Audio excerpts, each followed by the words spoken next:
ready for part 2. I know it's taken a while, but we're finally here, and I'm going to show you today how to do the binding for this quilt.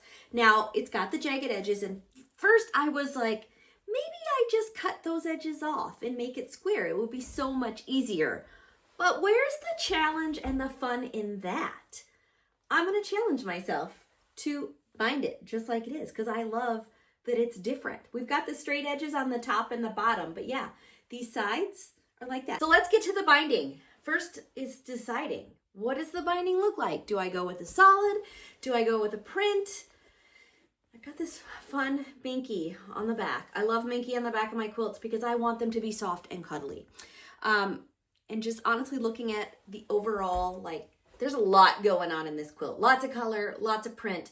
So I think I'm gonna go with a bright, fun, solid.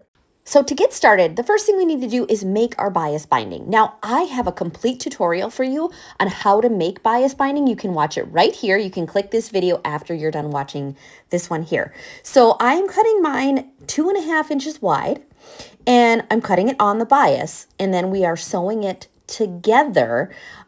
And because I'm using a solid, I have the advantage of not having a right or a wrong side, which is nice. But if you are using a print, make sure you're putting your right sides together when you do this part, so that you have a nice seam all the way along. Once we finish sewing all of the pieces together, and that's going to depend, how many pieces you have will vary depending on how much bias binding you need, but also how big your strips are. When I started cutting, I was using a 1/2 yard, and I cut up the majority of that and used all of those pieces. Now I'm going to press my seams open. Now, this is personal preference. You can press them open or off to one side. It doesn't really matter, whatever you like better. And then I am going to use this little Quilted Hearts pressing mat for making my binding. It's just a little trickier when you do bias binding because it's so much stretchier.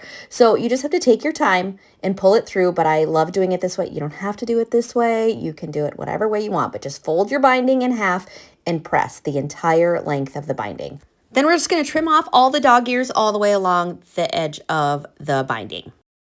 So I took the measurements of the quilt and I measured it all out, and I figured I would need about 232 inches to just be able to make it. Then I always add 10 and then I add more just to be on the safe side.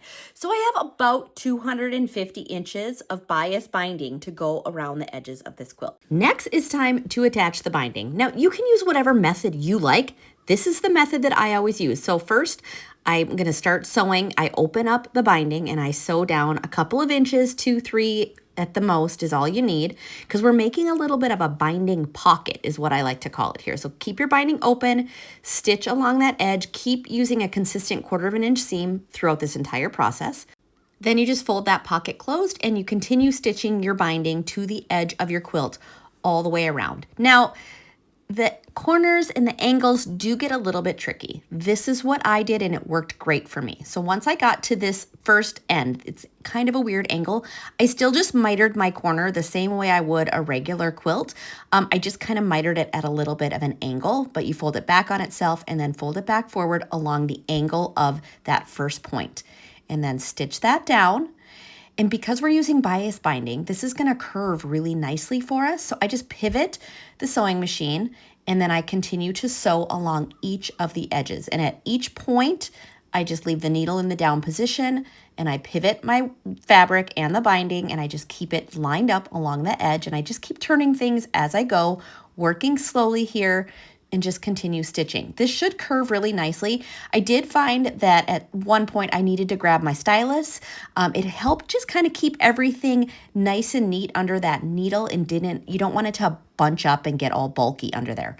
So continue this all the way down this side, and then you're gonna do your straight edge binding along the bottom. And again, once you get to this corner, you're gonna have to miter the corner. It's a little bit finicky, but just fold it back, trust the process. Mine turned out looking just great. So continue to do this. We fold it back and then fold it down forward along that edge. And then we're gonna go along this whole bottom. And then we're gonna do the zigzag on the other side. And then I'll come back at the end. Okay, now that we're getting back to the point of where we started, we are back to that binding pocket. So what you're gonna do is when you get a little bit closer, you don't wanna sew right up to the edge. Once you get about here, you can see your pocket, you're right above it. Trim off the excess. You wanna tuck in about 1 inch of fabric inside the pocket. You just open it up, tuck it in like that, and then stitch down the rest of it, and your binding is attached to the front or the back, whichever side you choose. And then I'm going to press along the top and the bottom, the straight edges here. Don't worry about the rest of the bias binding. I found I didn't really need to press that out. The top and the bottom are what's important, so you get nice crisp points at those corners. So once I'm done pressing along that entire edge, I'm gonna grab my glue. I found using glue-based, especially for this, was really, really helpful. It kept everything where I wanted it before I even started sewing. So I'm using Roxanne glue-based. We do sell this on our website. You can check in the description. I'll have it linked for you. And then I'm just going to continue pressing it with my iron. So I put the glue down, fold the bias binding down over the glue, and then press it. This heat sets it. And no, it will not gum up your needle. It doesn't make anything sticky. And when you wash it, it all washes out.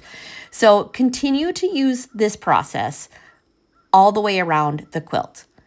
Add a little bit of glue, press it to heat set it, and we're going to do this on the zigzag side too. And that's where it really made a difference in my sewing. Everything stayed in place as I stitched it, which made it so much easier. This process was actually a lot simpler than I thought it was going to be. I was a little intimidated by it, but once I got going, because I cut the binding on the bias, that is the key here. It curved around those points so nicely. And even this pressing, it went really smoothly. I just want to add one quick blurb here because I get asked every time you guys see this video of this iron. This is a Laura Star lift iron. I really, really love this iron for quilting and just general pressing. It gets nice and hot. It's got great steam. It is a bit of an investment, but if you press a lot, this is a wonderful iron. All right, we're done glue basting. You can see how nice this already looks. All that's left now is to stitch it in place because remember, that glue is temporary. That's gonna wash right out. I'm choosing to stitch in the ditch on the top edge. You can stitch this down in whatever way works best for you, in whatever method you like. You can hand stitch your binding. You can stitch it on the back. Remember, there are no rules. You do whatever works best for you in whatever method you like. This is just what I prefer, and this is what I want to do on my quilt. But again, we don't have rules here, friends. We just do whatever works best for us. So you're going to just continue with your stitching all the way around. Be careful when you get to those points and curves. I just like to leave my needle in the down position, lift up that presser foot, and just kind of give it a little pivot and turn so I get nice sharp corners. I'm not stitching on my binding. I'm stitching right where the binding meets the fabric of the quilt. So the stitching is virtually invisible. And look at that. It turned out so cute. I love that I went with the purple. So many of you suggested black and white stripe. That would have been really cute too. Well, there you go. The binding is all done. It looks great. This was actually way easier than I thought it would be, and it's all because I used bias binding. So make sure you make your binding on the bias. I do have a video showing you step-by-step how to do that, and I also have a free tutorial on how to make this quilt. Now, be sure to hit that subscribe button so you don't miss anything, and I hope this was helpful. All right, to answer some of your questions, I used one jelly roll for this entire quilt. I used a bright pink minky on the back, and I used a really lofty batting because I want my quilts to be cuddly and soft and squishy. I'm gonna go throw this in the wash. I can't wait to see what it looks like all crinkled up in the washing machine. For the binding, I used 1/2 yard of fabric, which when I sewed all the strips together, I had a little bit over 250 inches to go all the way around this quilt. And I did have a little bit extra, but not much left over. So I always say, make more than you think you're gonna need. That way you have excess, you could trim it off when you're all done. I'm trying to find where the binding joins together. Oh, it's right here.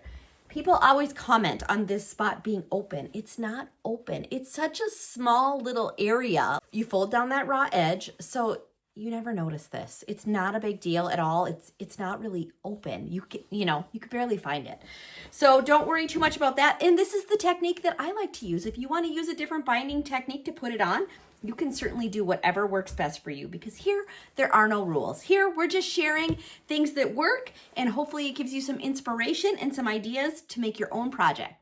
I hope this was helpful. I can't wait to see what you make. So be sure when you make your quilt, tag me on Instagram so I can take a look and see what you've made.